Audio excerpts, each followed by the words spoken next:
Este es el trayecto más duro y amargo que Orlando y Cecilia deciden enfrentar. Nos permiten acompañarlos en un viaje iniciado con el femicidio de su hija mayor y que hoy los conduce a la casa donde ella vive hasta el 13 de agosto pasado. ¿Quién es? Aló, soy el papá de Marjorie, vengo acá a sacar tus cositas.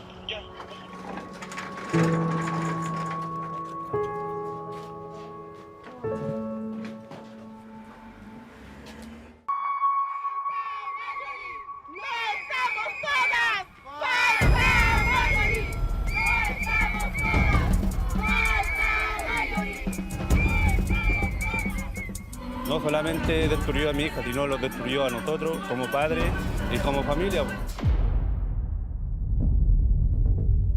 Marjorie Palma Celedón es la víctima de femicidio número 26 de este año, la 532 desde 2010 y hasta ahora, según el recuento oficial, la 732 para las organizaciones feministas.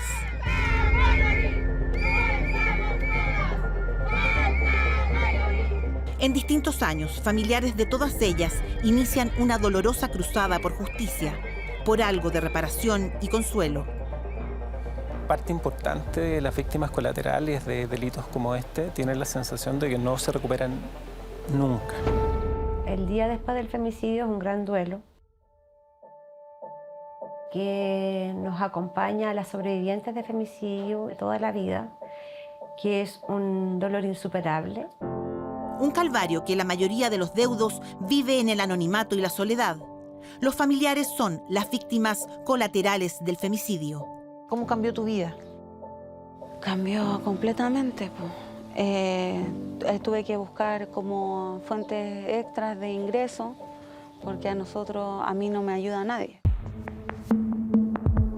En Chile, en promedio, más de 40 familias se enfrentan cada año al femicidio de su hija, su madre, su hermana, su amiga. ¿Cómo le explica a un niño teniendo 8 años que su mamá ya no está? Hoy día lo que no existe para las víctimas de femicidio es que no hay nada. Lamentablemente así hay que decirlo. La recuperación de la víctima es un área que yo creo que estamos al debe.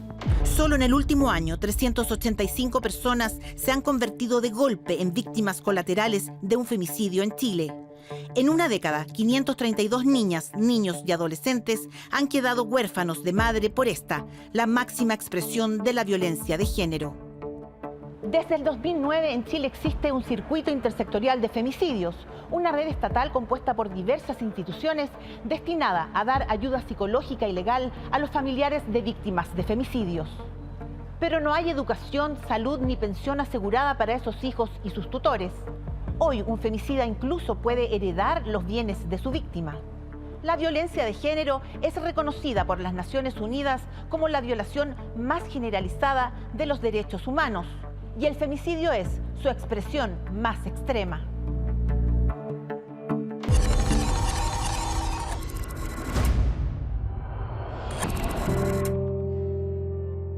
Esto fue regalado por una amiga.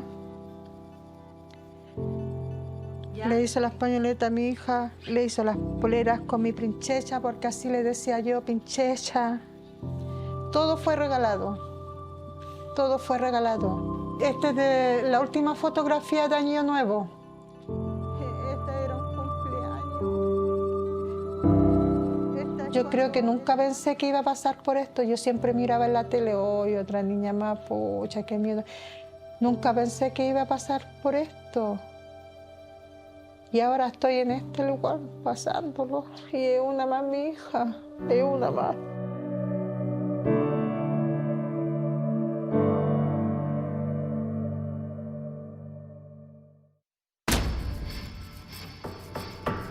A los 27 años, Marjorie Palma Celedón trabaja como ayudante de cocina.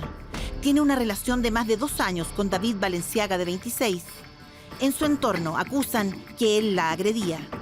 Ella lo echó varias veces, le tiró hasta las cosas para afuera, él se iba y después volvía de nuevo. Pero la violencia de género no para ahí. Así lo demuestran estos mensajes de Marjorie que su familia quiere publicar porque refleja parte de las etapas del círculo de violencia que enfrentan las mujeres. Cuando le da la lesera por irse, empieza de que yo tengo otro hombre, me empieza a tratar mal. Después le baja el cariño, que no me quiere perder, que yo soy bonita, por eso eres celoso. Y me dice cosas así, pues. Después me dice que yo soy sacadora en cara. Después me dice que yo lo apoyo harto, entonces no lo entiendo, mire. Yo tenía una tele de 70 pulgadas, huevona, nueva, de la Navidad. Me la robó. Me robó mi cadena de oro. Me robó las 20 lucas que tenía para sobrevivir el mes. Me robó mi equipo. Busca toda la ayuda posible, se atreve a denunciar a su victimario por violencia y activa las herramientas legales que hoy están disponibles. Pero no es suficiente. Como ella había manifestado mucho temor respecto del imputado, la Fiscalía le dio la posibilidad de reubicarse y ella fue reubicada en otro domicilio. Sin embargo, estando reubicada en otro domicilio, se perdió el contacto con ella porque ella dejó de comunicarse con los funcionarios y profesionales de la unidad de atención de víctimas que estaban a cargo de su cuidado.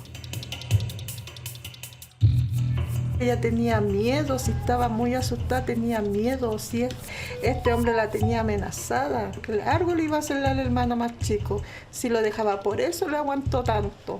Él siempre la estaba agrediendo, le pegaba golpes de puño, le pegaba, la tiraba al suelo y ahí me tocaba a mí meterme entre medio. ¿Y sacarlo? Sacarlo.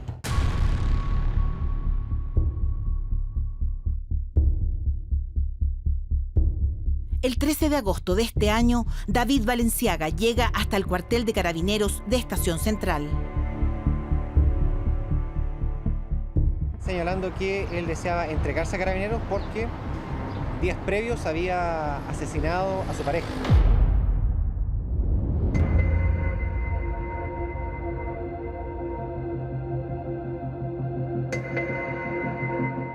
Llegó carabinero acá y me preguntaron si vivía Marjorie acá, Marjorie Palma. No pudieron entrar por la puerta y buscamos por las ventanas. Una ventana estaba un poquito abierta y por ahí se metió carabinero. Y ellos se percataron que ella estaba sin vida en la cama.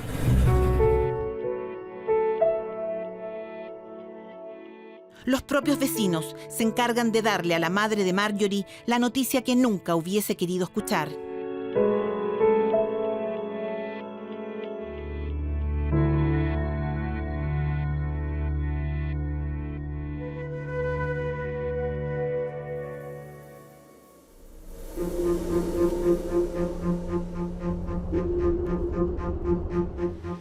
Han pasado 12 días.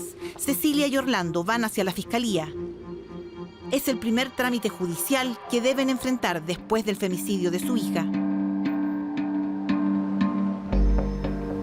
Ellos nos confirmaron que mi hija ya había denunciado por robo y por violencia. Además de la violencia y la incertidumbre, los familiares, las otras víctimas del femicidio, muchas veces se encuentran con verdaderas calles sin salida. Acusan que deben enfrentar a la falta de empatía y, más grave aún, a instituciones estatales que les cierran sus puertas, a pesar de tener el deber de asesorarlas y asistirlas.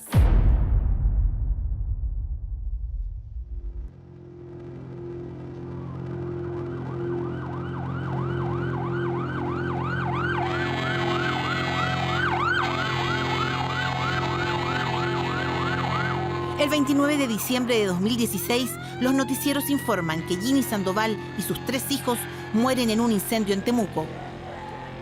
Desde Santiago, su madre intuye que la tragedia no es accidental. No sabía qué hacer, incluso tengo bloqueos en mi mente, cosas que no recuerdo bien. Yo empecé como a ver qué podía hacer, que mi hija, alguien la había matado, que alguien le había hecho tanto daño a ella con los niños y a toda la familia. Entonces empecé a buscar ayuda, me decían, no, tienen que ir allá, tienen que ir al Ministerio Público, tienen que ir a la policía y también vaya al Cernamec para que se esclareciera esta tragedia, este hecho tan macabro que le hicieron a mi hija. En la más completa soledad, Alda viaja desde Santiago y busca ayuda legal en el Cernameg, Servicio Nacional de la Mujer y Equidad de Género de Temuco. Hablé con una señora abogada que me pasaron ahí y le conté todo con todo el dolor, llorando, lo que le había pasado a mi hija, lo que la habían asesinado, que había sido un incendio y todo. Y entonces la señora me dijo, ¿sabe? Me dijo, cuando pasan esas cosas no hay nada que investigar, porque se pierden toda la evidencia. Como así dándome a entender que yo andaba como perdiendo el tiempo, así. Bueno, ese caso tendríamos que revisarlo. Es importante saber quién eventualmente pudiese no haberse sentido acompañada por el servicio. Nosotros contamos con equipos especializados a nivel nacional que son quienes permanentemente estamos haciendo una revisión de las orientaciones técnicas y del actuar de nuestros abogados o abogadas específicamente en estas materias, ¿no? Alda no se da por vencida y sigue golpeando puertas para que al fin investiguen la muerte de su hija y sus 3 nietos. Debe viajar frecuentemente entre Santiago y Temuco. No avanzaba nada. Imagínese 1 año, 8 meses. Entonces había que empujarlo, había que venir a Santiago a hacer el trámite, ir a la PDI Nacional, ir al Ministerio Público Nacional, para que puedan como agilizar y hacer el trabajo. ¿Por qué tiene que uno hacer eso? ¿Por qué uno tiene que como implorar, rogar justicia y ir a lo máximo, llegar a lo máximo para que allá se muevan? Alda encuentra apoyo en abogados particulares que la atienden gratis y empujan la causa.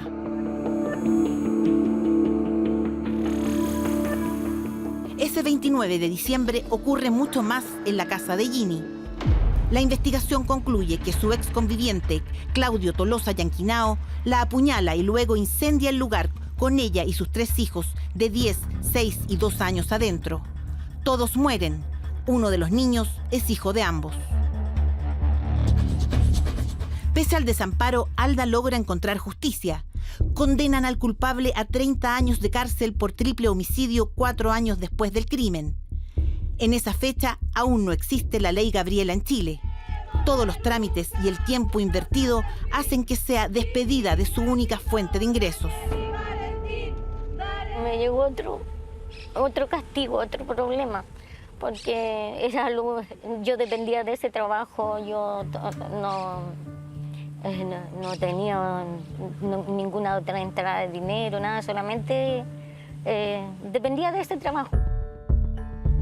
Y este es un proyecto de ley que avanza en esa dirección, que contribuye a que las instituciones asuman a tiempo, a que no se cometan injusticias, a que las investigaciones sean efectivas. Viene precisamente a hacerse cargo de ese tipo de situaciones, de entregarles un tiempo determinado a las familias, un fuero de 2 años, para poder resguardar que estas personas no sean despedidas de sus trabajos. La diputada Carol Cariola y las agrupaciones Ni Una Menos y familiares de víctimas de femicidios exponen su proyecto de ley que crea el derecho a la protección y reparación integral de familias víctimas de femicidios. El Estado nos vulnera cuando no nos garantiza el acceso efectivo a obtener justicia para nuestras muertas y desaparecidas. Hay que hacer una reparación, una especie de compensación a las familias. Es lo mínimo que queda como Estado, porque está en deuda con esa familia, está en deuda con esos niños y esas niñas. Entonces, lo mínimo que puede hacer si no fue capaz de salvar a una mujer es acompañar este proceso. Recién en el 2010 se tipifica el delito de femicidio en Chile. Desde entonces, el Cernameg contabiliza 532 casos consumados. Durante una década, el Estado solo cataloga como femicidio los asesinatos de cónyuges, excónyuges, convivientes o exconvivientes. 10 años más tarde, la ley Gabriela amplía la tipificación a todo crimen de odio, menosprecio o abuso por causa de género. Los condenados por este delito arriesgan las penas más altas de la legislación chilena. La ley Gabriela lo que hace es abrir la figura del femicidio cuando no ha habido convivencia. Es decir, es matar a una mujer que habiendo existido una relación sentimental, afectiva, sin necesariamente haya habido convivencia, también será denominada femicidio. Y que vamos a entender que es la muerte por el hecho de ser mujeres.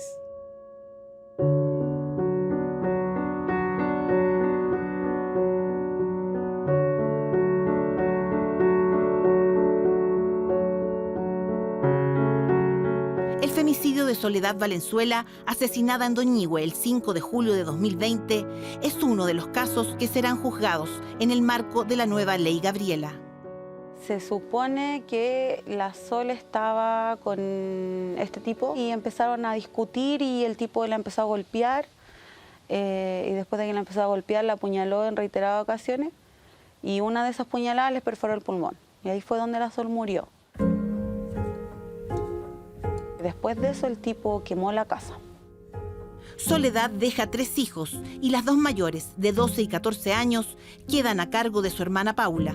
¿Cómo cambió tu vida? Cambió completamente. Tuve que buscar como fuentes extras de ingreso porque a mí no me ayuda nadie. A los 4 los tengo yo con ¿Un hijo mis tuyo? recursos. Mi hijo, mis 2 sobrinas y mi hermano menor. Paula refleja precisamente el desamparo en que quedan las víctimas colaterales de un femicidio. Hice bingo, rifa, vendo completo, porque tengo que pagar abogado. Porque a mí el Servicio Nacional de la Mujer me da una abogada para el caso de mi hermana. Pero para la tuición de mi sobrina, por ejemplo, tuve que hacer un juicio por visitas para mi sobrino pequeño, tuve que yo pagar abogado. Para mis sobrinas también tengo que pagar. Paula avanza en la tuición de sus sobrinas por temor a que sean derivadas al sistema de protección estatal. Y ahí se brinda una respuesta ya sea de carácter ambulatoria, eso quiere decir que las niñas, los niños y adolescentes siguen bajo el cuidado personal de sus familias y a través de esa situación se hace una intervención desde el servicio o frente a situaciones más graves en donde no hay una familia disponible, algún familiar disponible para brindar el cuidado personal, nosotros abrimos familias de acogida o residencias a lo largo de cualquier región. Paula cuenta que en 2 años ningún organismo estatal consulta sobre las niñas. Denuncia que tampoco la contacta el Centro de Atención a Víctimas del Circuito Intersectorial de Femicidios. Ella debe contener sola a sus sobrinas en su duelo.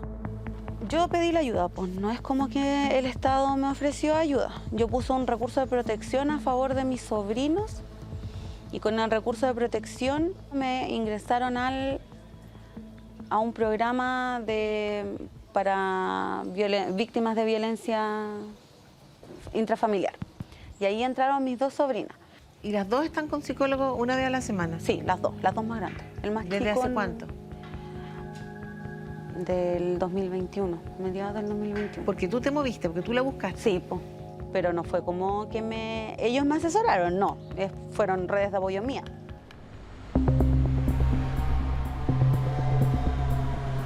El psicólogo jurídico y forense David Bautista realizó un estudio sobre los hijos y las hijas de víctimas de femicidio. Afirma que el primer año de tratamiento psicológico es clave para el proceso de reparación. Tratamiento que las niñas de Soledad no reciben en esa etapa crucial. En el transcurso de un año es básicamente el periodo en donde las víctimas rememoran diversas circunstancias vitales con las personas que han perdido, ¿no? Se revive un cumpleaños, se revive una festividad, un santo, una Navidad, en fin. Es ineludible acompañarlos durante un tiempo mayor a esto.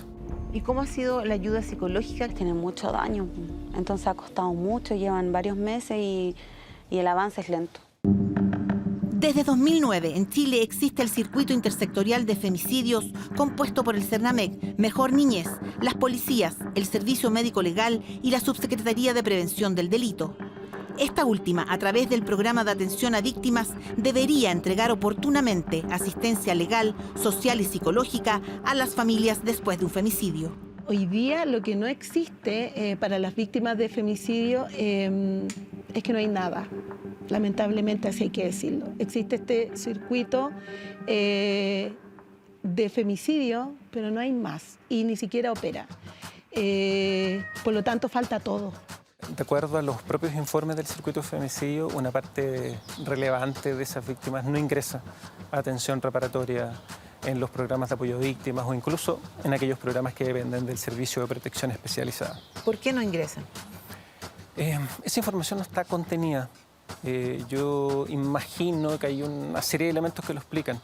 Distancia geográfica, falta de difusión y quién sabe si otros elementos, ¿no? Estamos en un momento en que la desconfianza institucional prima.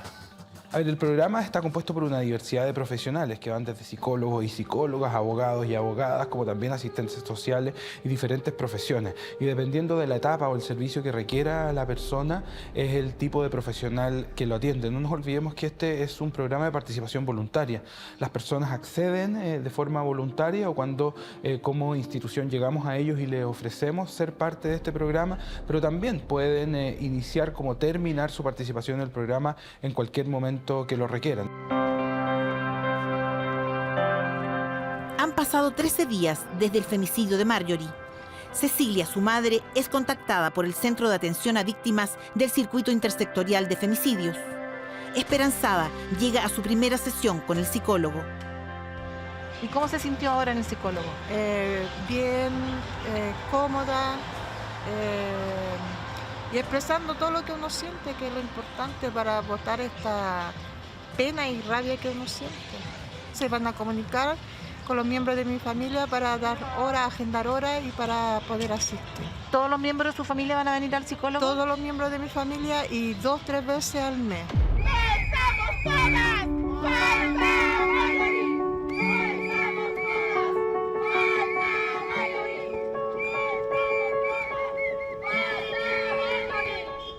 Estamos pidiendo justicia por mi prima porque las penas son muy bajas, estos personajes adentro tienen teléfono, droga y no es posible que una persona cumpla pena de este tipo de delito de esa forma. No es posible que ellos se burlen, se mofen, él mismo publicaba cosas como si lo que hubiese hecho era, no sé, algo de sentirse orgulloso.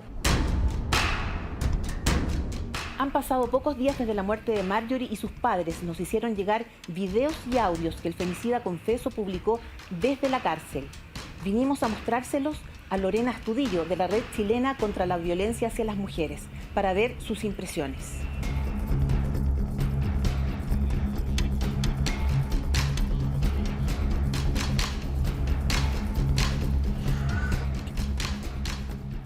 El video que acabamos de ver lo que muestra es a un femicida en sus redes sociales pasándolo muy bien, diciendo que un día más, un día menos, le da exactamente lo mismo, esperando a lo que va a decir el resto sobre lo que él hizo, que fue matar a una mujer.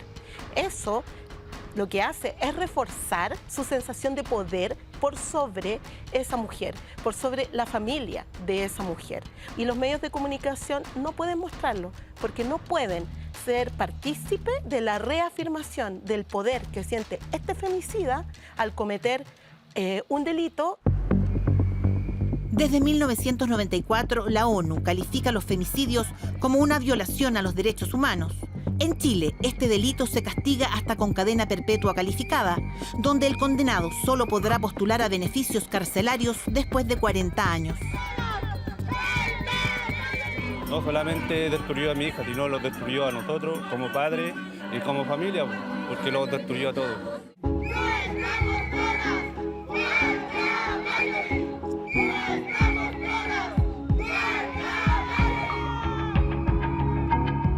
Para que la justicia escuche de una vez por todas a las mujeres, porque las mujeres están muy desprotegidas. Mi hija era una mujer trabajadora y ella, por defender lo que era de ella, este tipo la mató.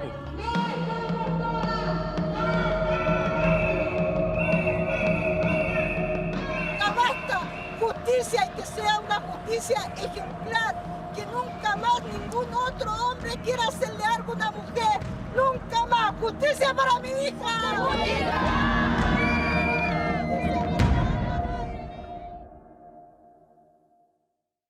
Desde 2014, el Servicio Nacional de la Mujer y Equidad de Género ha presentado 690 querellas por femicidios, de las cuales el 70% ha llegado a tener condenas.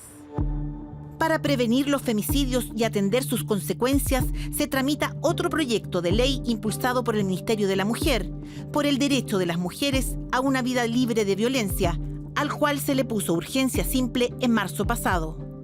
Todo aquello que estaba, digamos, repartido en torno a 6 o 7 normativas, esté en un solo cuerpo legal, que es la Ley Integral de Violencia, y por otro lado, que podamos mejorar todo el sistema de atención, de detección temprana y de juntar la información como Estado, porque sabemos, ¿cierto?, la dimensión de la violencia se va agravando y por lo tanto tenemos que trabajar no solo en lo que tiene que ver con lo que ocurre en tribunales después de ya que ocurrió el femicidio frustrado, cometido o tentado, sino también en cómo podemos llegar antes.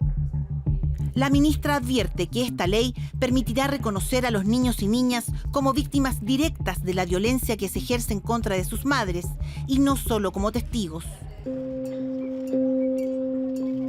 En medio de su duelo, los padres de Marjorie se unen a la agrupación Hermanos y Hermanas en el Dolor, que reúne a 31 familias, todas sobrevivientes al impacto de un femicidio. Uno de sus integrantes es Iván Ramos. Su hija Lisette es una de las 44 víctimas de este delito el 2017.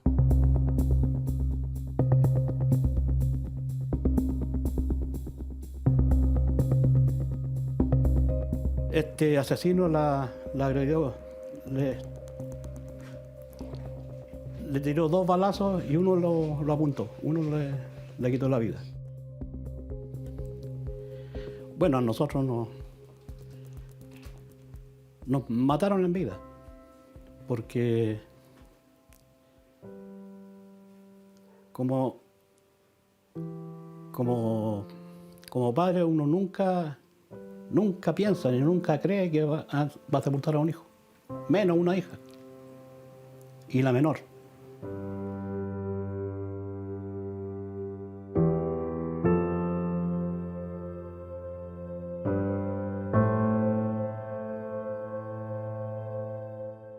El último estudio de 2011 advierte que en promedio las mujeres que sufren violencia tardan 7 años en denunciar a su agresor.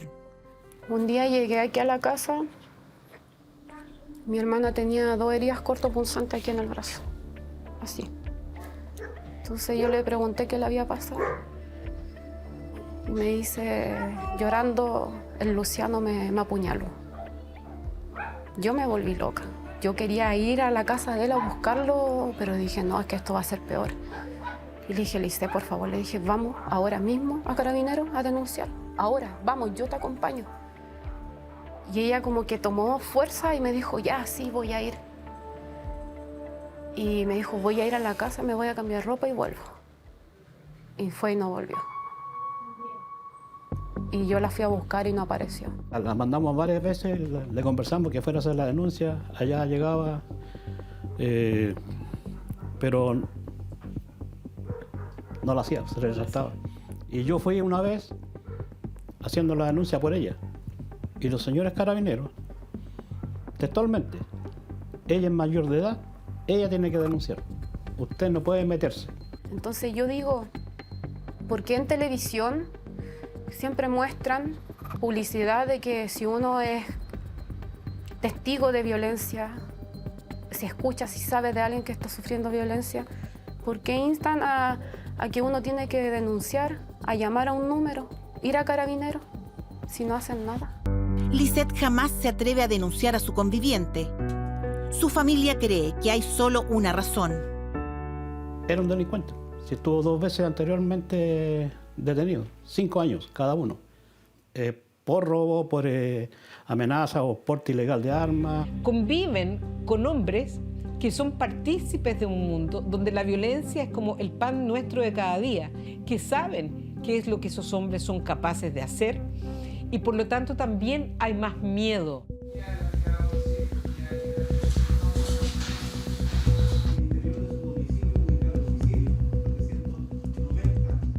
Pero no todos los femicidas tienen antecedentes delictuales. Los más son machistas extremos que se creen dueños de la vida de una mujer. Un estudio que encabeza Lidia Casas advierte que cualquier mujer puede convertirse en víctima de femicidio, pero arroja que en Chile la mayoría de ellas tiene entre 26 y 31 años. Al momento de su femicidio, Lisette tiene 27 años y deja un hijo de 8. Su familia se hace cargo e intenta consolarlo y contenerlo. ¿Cómo le explica a un niño teniendo 8 años, que su mamá ya no está. Que el supuesto hombre que la amaba le quitó la vida. Fue súper difícil para mí y para mi familia decirle a su hijo que su mamá ya no iba a volver. ¿Y ayuda psicológica después de lo que pasó con Lisette han recibido? De parte de la Fiscalía, sí, tuvimos un tratamiento psicológico familiar. ¿Constantemente, periódicamente? Sí, pero por un corto tiempo, es que después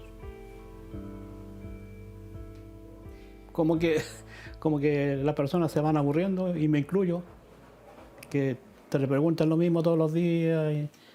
Yo tengo mis dudas en realidad con la especialización de los funcionarios. Yo creo que el punto pasa fundamentalmente por ahí.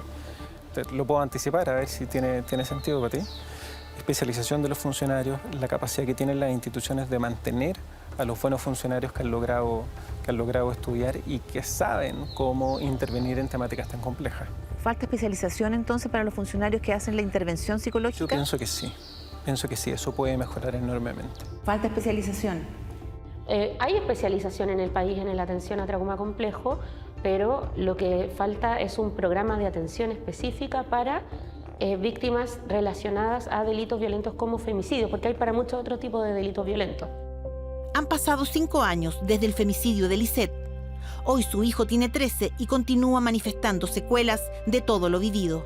Siento que ellos necesitan tener una evaluación a medida que van creciendo. ¿Tu sobrino específicamente también? Sí. Yo siento que en este momento él sí lo necesita. ¿Ayuda psicológica? Porque es triste sentir y saber que un niño tiene su corazón con rabia, con pena, con tristeza, vacío, porque no está su mamá. Entonces yo siento que el gobierno tiene que hacerse cargo de esto. No pueden quedar los niños a la deriva. La Fiscalía lo que hace es tomar un tramo, ¿no es cierto?, de la vida de esa persona, participar, acompañar en un tramo de la vida de esa persona que está vinculada a un proceso penal. Pero los efectos y las consecuencias de un femicidio consumado o frustrado son para toda la vida. Entonces, si nos vamos a hacer cargo de las familias, es importante también que hagamos un seguimiento y veamos las necesidades que pueda tener esta familia. El acompañamiento debiera ser mucho más integral, un acompañamiento psicológico, físico, permanente. Es un proceso de largo aliento. Parte importante de las víctimas colaterales de delitos como este tienen la sensación de que no se recuperan nunca. Los testimonios de las agrupaciones impulsan el proyecto de ley que crea el derecho a la protección y reparación integral de las familias víctimas de femicidios. Contempla 11 artículos destinados a dar amparo, acompañamiento y defensa a las víctimas colaterales. ¿Por qué tenemos que llevar a nuestros hijos a la cárcel a ver a los femicidas? ¿Por qué se tienen que defender con los intereses? ¿Por qué las instituciones tienen que proteger a femicidas? ¿Por qué se quedan con los recursos? La Comisión de Mujer y Equidad de Género lo aprueba por una amplia mayoría, casi por unanimidad. Se aprueba.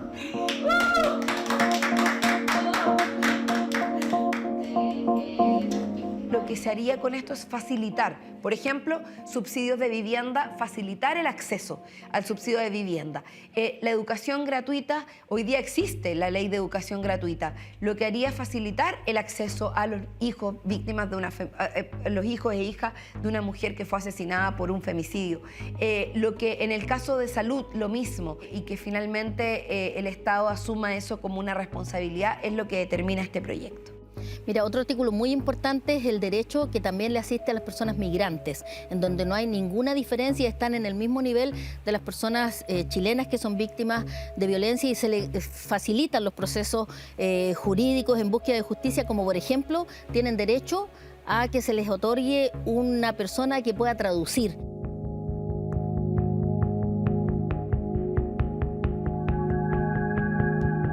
Uno de los capítulos de este proyecto de ley se inspira en el caso de Doris Andaur. Después de 6 años de investigación, en 2 días comienza el juicio oral que tiene como único formalizado a la pareja de la joven de 24 años, Bastián Guzmán, detective de la PDI. Él siempre fue imputado a partir de que esto pasó en el año 2016, se mantuvo en la calidad de imputado hasta que se fuera cerrada la investigación o si se procediera con la formalización, que fue lo que pasó. En el control de detención, sus padres, exfuncionarios de la PDI, ven con sorpresa que la Policía de Investigaciones asume con sus propios abogados la defensa del detective. Estoy totalmente decepcionado de investigaciones. Además que nosotros nos preguntamos, ¿por qué le ponen abogado? Vergonzoso, porque si uno lo piensa bien, esos son fondos públicos, o sea, son fondos de todos los chilenos que están siendo destinados para causas particulares. Entonces no hay ninguna racionalidad en otorgar esa protección. Los Andaur impugnan que la defensa del detective se pague con fondos públicos ante la Contraloría General de la República. La PDI rinde cuenta a la Contraloría de sus gastos. Entonces, y la Contraloría hizo lo que tenía que hacer, en el fondo ordenar de que ellos se abstengan, porque el enviar un abogado a la audiencia, eso genera un costo institucional. La Policía de Investigaciones descartó una entrevista, pero en un comunicado advierte que la defensa institucional del detective obedeció a que preliminarmente existieron antecedentes periciales que daban cuenta que la muerte de Doris Andaur revestía los caracteres de suicidio. La mencionada defensa institucional cesó el 8 de marzo de 2019 en atención a lo precisado por la Contraloría General de la República, que dispuso que no podía continuar con dicha defensa por cuanto la circunstancia de la utilización del arma de fuego de cargo fiscal se encontraba relacionada con un hecho que no se produjo dentro del ejercicio de las funciones por parte del funcionario. La defensa institucional que la PDI entrega al detective Bastián Guzmán se extiende por 2 años y 5 meses. Las instituciones no pueden pagar la defensa de un imputado por femicidio. Las instituciones del Estado, es decir, la PDI, Carabineros, los poderes judiciales, las instituciones públicas en general, no pueden pagar el juicio.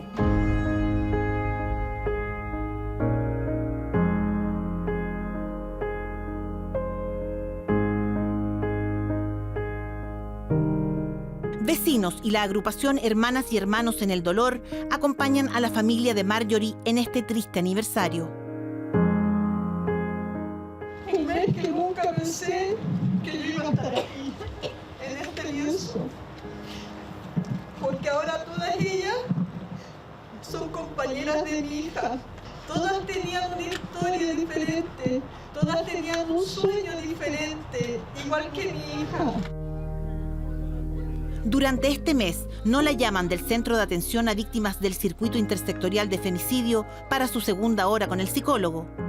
Tampoco le dan terapia al resto de su familia, como se habían comprometido. Igual es necesario. Y que ellos digan que sí, que te van a llamar, que vamos a estar pendientes de mí y que no lo sea, es injusto igual. Yo sé, ellos me dijeron que había muchos casos, muchos problemas, mucha gente viendo al psicólogo, pero debería haber más personal si es necesario, porque nos quedamos sin ir al psicólogo y estamos mal, yo estoy mal, mi hijo chico está mal. ¿Lo necesita? Lo necesito, porque nos quedamos sin ir al psicólogo y estamos mal, yo estoy mal, mi hijo chico está mal. ¿Lo necesita? Lo necesito. Con víctimas colaterales de femicidio es más pertinente aún que esa intervención sea habitual. Esa habitualidad debiese ser al menos una vez a la semana. Eso sería lo recomendable. En la cuenta oficial, el femicidio de Marjorie es uno de los 31 que se han concretado este año. Pero el Servicio Nacional de la Mujer y Equidad de Género también contabiliza los femicidios frustrados, que suman 1.199 en los últimos 10 años. Después del 19 de diciembre de 2005, Claudia Neira asume con más fuerza su rol de activista feminista. Porque esta muerte es una muerte brutal. La muerte por femicidio es una muerte que yo creo que se iguala quizás a la muerte por tortura, ¿no? Es una muerte que no es una muerte por enfermedad, no es una muerte por un accidente de algo que no se pudo prever, es una muerte por la crueldad machista que recayó sobre nuestros cuerpos.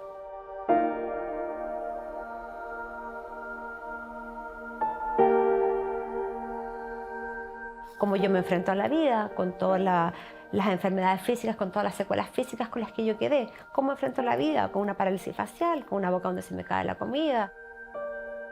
Ese 2005, Claudia se atreve a denunciar violencia machista de parte de su pareja.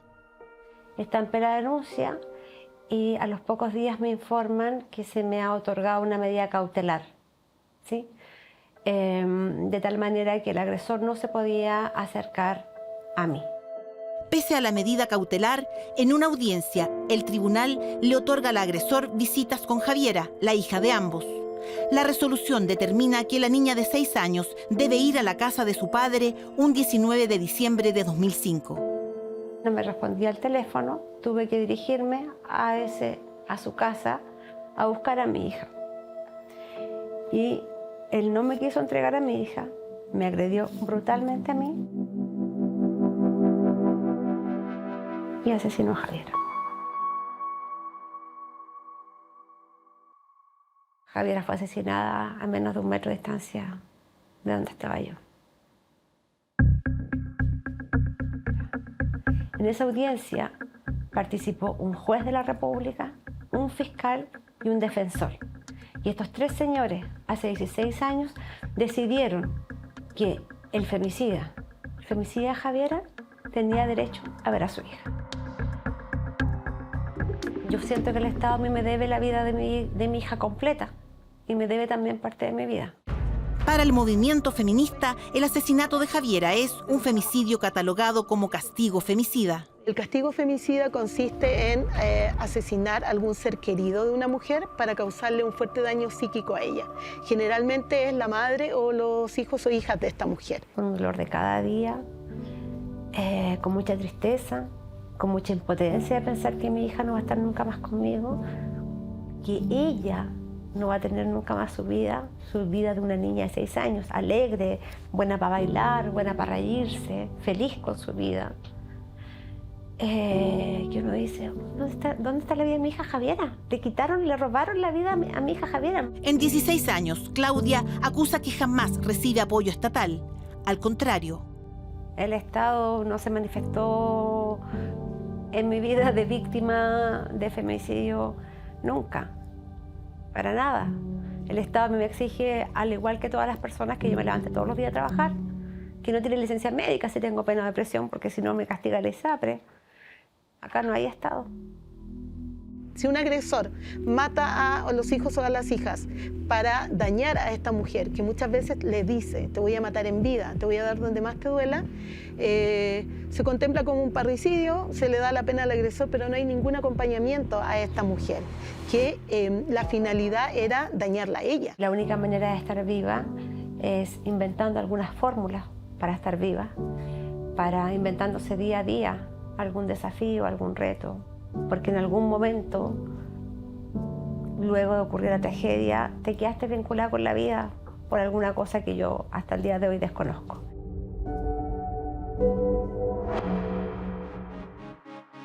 El padre y asesino de Javiera cumple cadena perpetua calificada por parricidio.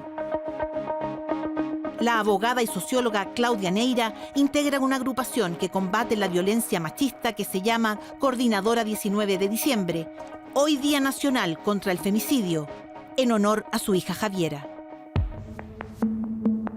El 2015, 45 femicidios remecen al país.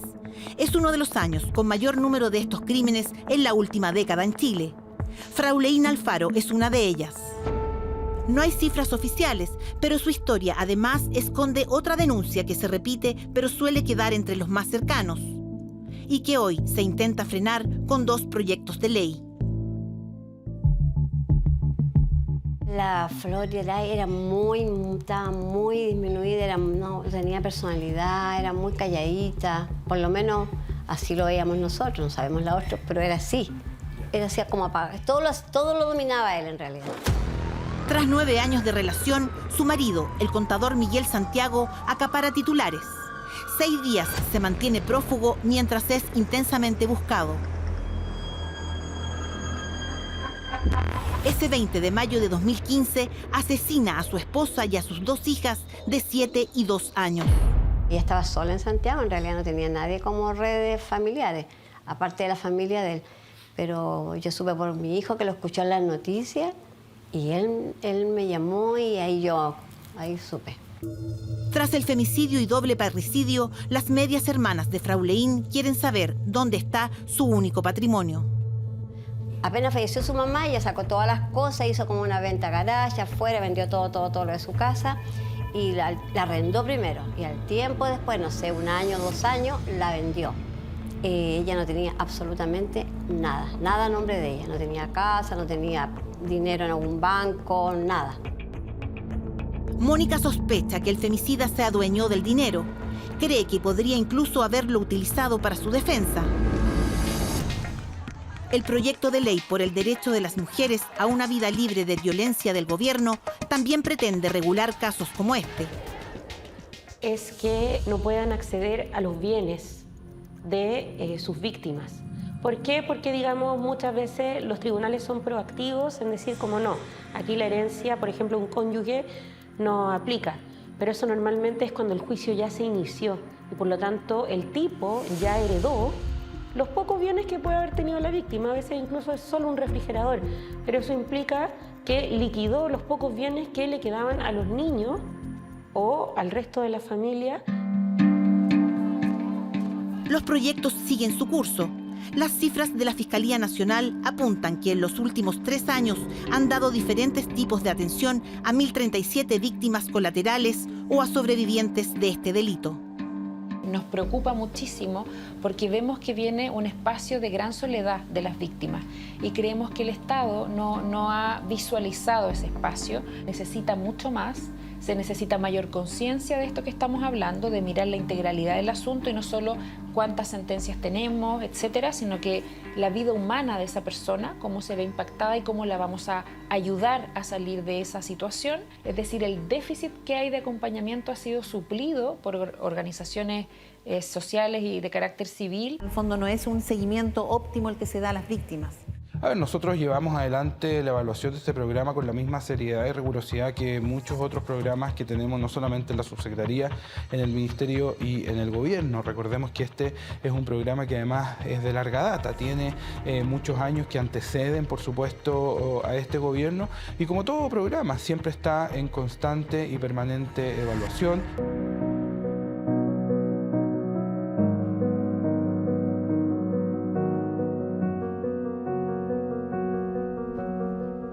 Han pasado más de 2 meses.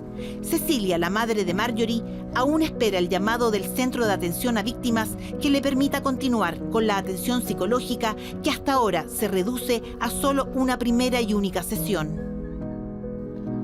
Sí, no sé qué pasa con este sistema, que es verdad que cuando pasó lo de mi hija llegó todo el mundo, se acercó todo el mundo. A ofrecer ayuda, que si iba a necesitar psicólogo, que si iba a necesitar esto. Y yo a todos les dije que sí y no están aquí conmigo. Yo llevo casi 2 meses sola con esta pena, nadie se ha acercado.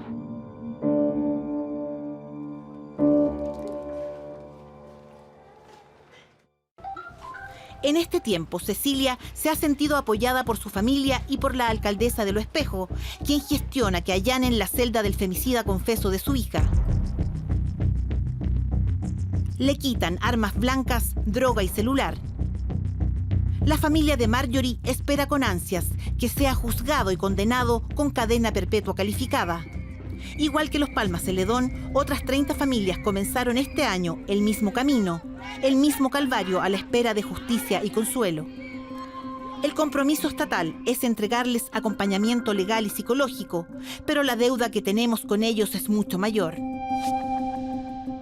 Para las Naciones Unidas, la violencia contra las mujeres es un problema de salud pública, de justicia social y la violación más generalizada de los derechos humanos. Y el femicidio es su máxima expresión.